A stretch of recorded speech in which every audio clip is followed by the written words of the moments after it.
There's a textual variant in Mark chapter 16. It says from chapter 16, 8, all the way through the end of the book of Mark that this variant is not in the oldest original manuscripts. And so many people say, look, this is why we shouldn't use other versions, because the NIV and all that have this kind of, it undermines the text of Scripture. Well, number one, that assumes that is actually part of the text of Scripture.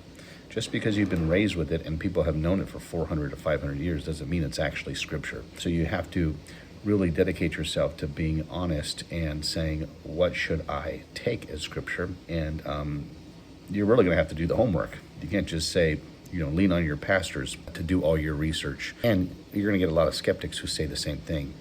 But, let's check this out. If we took out Mark 16, verses 8 and on, does it undermine anything in the text of Scripture? Like, is there any doctrine in that passage of Scripture that if you took it out, it's nowhere else found in the Bible? I would say no, not at all.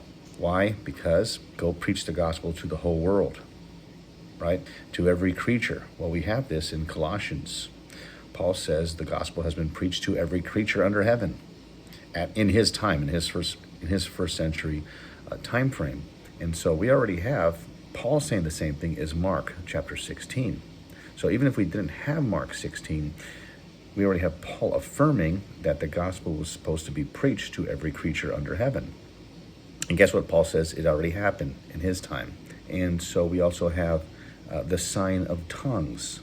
Well, if you took chapter 16, 8 and on of the book of Mark, it doesn't matter. We have the sign of tongues in the book of Acts 2. We also have it in Acts chapter 10, Acts chapter 19. We have the sign of tongues in 1 Corinthians 14 that says tongues is a sign, not to those who believe, but to those who believe not. So we have that as a sign, exactly like Mark 16 says.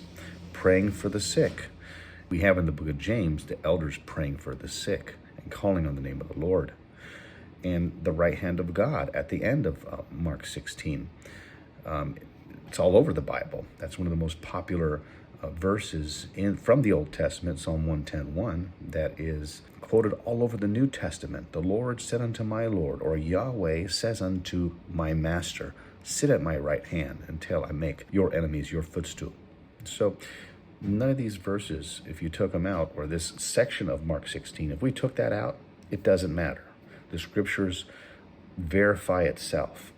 So this is why I say textual variations don't really matter, because when you do have a textual variation, the Scriptures that is, let's say, is in doubt, that specific doctrine or many of the doctrines are already quoted all over the Bible. Anyways, that's what I have for today. Mark 16, the textual variation, does it matter? I say no.